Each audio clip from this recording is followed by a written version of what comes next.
बिस्मिल्लाहिर्रहमानिर्रहीम। अस्सलाम वालेकुम। आप देख रहे हैं मेरा यूट्यूब चैनल। अब तक आपने मेरे चैनल को सब्सक्राइब नहीं किया तो प्लीज़ सब्सक्राइब कर दें, बेल आइकन को प्रेस कर दें ताकि मेरी आने वाली हर नई वीडियो आपको सबसे पहले मौसूल हो सके। पिछली वीडियो में हमने बात की थी अज़वाज मुतहहारात के हवाले से, उनको अहले बैत कहा जाता है। इसकी तफसीर कुरान की रोशनी में मैंने आपको बताई। इस वीडियो में हम बात करेंगे अज़वाज मुतहहारात की लिस्ट में सर-ए-फ़हरिस्त नबी पाक सल्लल्लाहु अलैहि वसल्लम की पहली ज़ौजा हज़रत ख़तीजा रज़ी अल्लाह अन्हा की। ये पहली खुशकिस्मत खातून है जो रसूलुल्लाह सल्लल्लाहु अलैहि वसल्लम की ज़ौजियत के शर्फ़ से मुशर्रफ़ हुईं। इनके वालिद ख़वालद बिन असद मक्का के एक दौलतमंद और मुअज़्ज़ज़ ताजिर थे। हज़रत ख़दीजा की पहली शादी अबू हाला तमीमी से हुई थी। इनसे दो बेटे आला और हिंद पैदा हुए। कुछ मुद्दत के बाद अबू हाला का इंतकाल हो गया और उनका दूसरा निकाह अतीक बिन आबिद मखज़ूमी से हुआ। इनसे भी एक बेटी पैदा हुई, लेकिन अतीक की उम्र ने भी ज़्यादा वफ़ा ना की। फिर जब हज़रत ख़दीजा की उम्र 35-40 साल हो गई थी और उनके वालिद ख़वालद का भी इंतकाल हो गया था, अब तिजारती कारोबार की ज़िम्मेदारी खुद हज़रत ख़दीजा को संभालनी पड़ी। मक्के में रिवाज था, लोग नफ़ा में मुकर्रर शरह से शिरकत की बुनियाद पर दूसरे लोगों के ज़रिए भी तिजारती कारोबार करते थे और अपने शौहर के इंतकाल के बाद हज़रत ख़दीजा ने भी यही तरीक़ाकार इख्तियार किया। हज़रत ख़दीजा एक दौलतमंद शरीफ़ुत्तबअ ख़ातून होने के अलावा ज़ाहिरी हुस्न व जमाल, बातिनी महासिन, इख़लाक़, किरदार की बुलंदी, फ़याज़ी और पाकबाज़ी जैसे औसाफ़ हमीदा में भी मुमताज़ थी। इसी बिना पर वो ताहिरा के लक़ब से मशहूर हुईं। इसी वजह से कुरैश मक्का के बहुत से मुअज़्ज़ज़ हज़रात की तरफ से उनको निकाह का पैगाम दिया गया, लेकिन दो शौहरों से बेवा हो जाने के बाइस बाकी ज़िंदगी इसी तरह गुजारने का इरादा कर लिया था, इसलिए किसी का पैगाम कबूल नहीं किया। मगर मैसरा ने तिजारती सफ़र से वापसी के बाद रसूलुल्लाह सल्लल्लाहु अलैहि वसल्लम के बारे में तजुर्बात और मुशाहिदात बयान किए तो ख़ुद उनके दिल में आप सल्लल्लाहु अलैहि वसल्लम से निकाह की ख्वाहिश पैदा हुई और इस मकसद के लिए एक दूसरी खातून नफ़ीसा बिन्त उमैया को राज़दाराना तौर पर आप सल्लल्लाहु अलैहि वसल्लम के पास भेजा। नफ़ीसा का बयान है कि मैं आप सल्लल्लाहु अलैहि वसल्लम के पास आई और कहा, आप सल्लल्लाहु अलैहि वसल्लम निकाह क्यों नहीं कर लेते? आप सल्लल्लाहु अलैहि वसल्लम ने फरमाया, मैं नादार और खाली हाथ हूँ, किस तरह निकाह कर सकता हूँ? मैंने कहा, अगर कोई ऐसी औरत आप सल्लल्लाहु अलैहि वसल्लम से निकाह करने की ख्वाहिशमंद हो जो ज़ाहिरी हुस्न व जमाल और तबई शराफ़त के अलावा दौलतमंद भी हो और आपकी ज़रूरियात की किफ़ालत करने पर खुशदिली से आमादा हो, तो आप सल्लल्लाहु अलैहि वसल्लम उससे निकाह कर लेना पसंद करेंगे? आपने दरियाफ़्त किया, ऐसी कौन खुदा की बंदी हो सकती है? मैंने कहा, ख़तीजा बिन्त ख़ुवैलिद। आप सल्लल्लाहु अलैहि वसल्लम ने अपने चाचा अबू तालिब से ज़िक्र किया, उन्होंने बड़ी खुशी का इज़हार किया, तो आप सल्लल्लाहु अलैहि वसल्लम ने नफ़ीसा को जवाब दिया कि अगर ख़तीजा इसके लिए आमादा है तो मैं भी राज़ी हूँ। नफ़ीसा ने आकर हज़रत ख़दीजा को इसकी इत्तला दी। फिर हज़रत ख़दीजा ने नफ़ीसा के ही ज़रिए आपको बुलवा कर बराह रास्त भी आपसे बात की। इस गुफ्तगू में तय हो गया कि आप अपने ख़ानदान के बुज़ुर्गों को लेकर फ़लाँ दिन मेरे यहाँ आ जाएँ।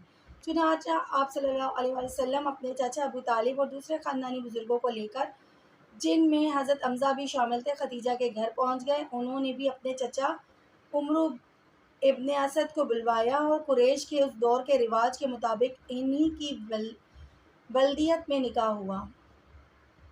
इस वक्त आपकी उम्र 25 साल थी और हज़रत ख़दीजा की उम्र 40 साल थी। इस रिश्ते अज़दवाज के कुछ मुद्दत बाद एक मशहूर तारीख़ी रिवायत के मुताबिक 5 साल बाद आप सल्लल्लाहु अलैहि वसल्लम पहले साहबज़ादे के वालिद बने, जिनका नाम कासिम रखा गया।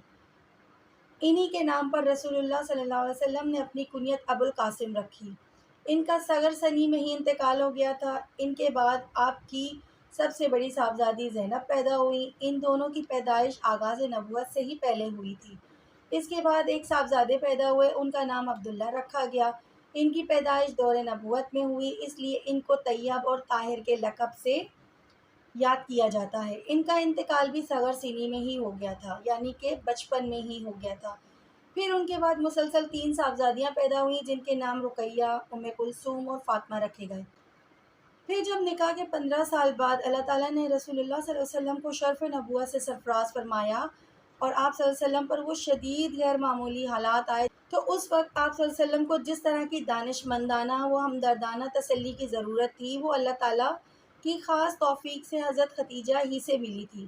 اور جب وہ آپ کو اپنے چچا زاد بھائی ورقہ بن نوفل کے پاس لے گئیں، جو مکہ کی پوری آبادی میں موحد، نصرانی اور توریت و انجیل کے عالم تھے، انہوں نے رسول اللہ صلی اللہ علیہ وسلم سے غار حرا کی واردات اور سرگزشت سن کر یقین و وثوق کے ساتھ آپ کے مبعوث من اللہ نبی ہونے کی بات کہی، تو حضرت خدیجہ نے بھی ان کی اس بات کو دل سے قبول کر لیا۔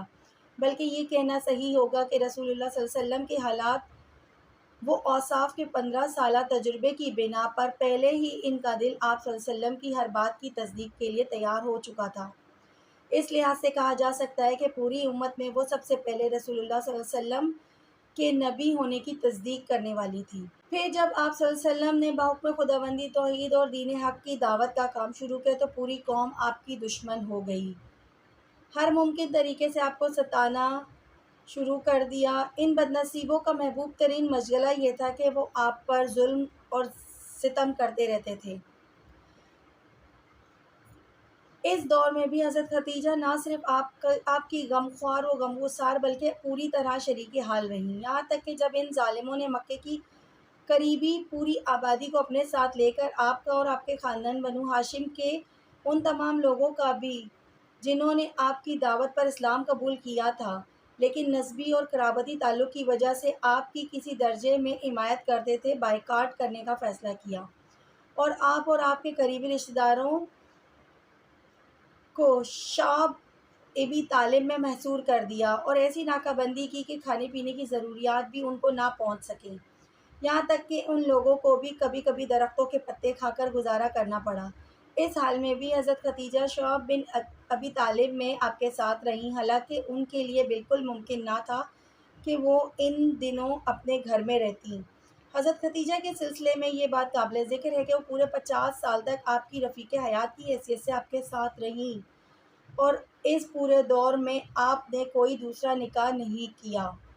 نبوت کے 10ویں سال ہجرت سے قریباً 3 سال پہلے رمضان المبارک 1190 میں عمر کے 65ویں سال وفات پائی۔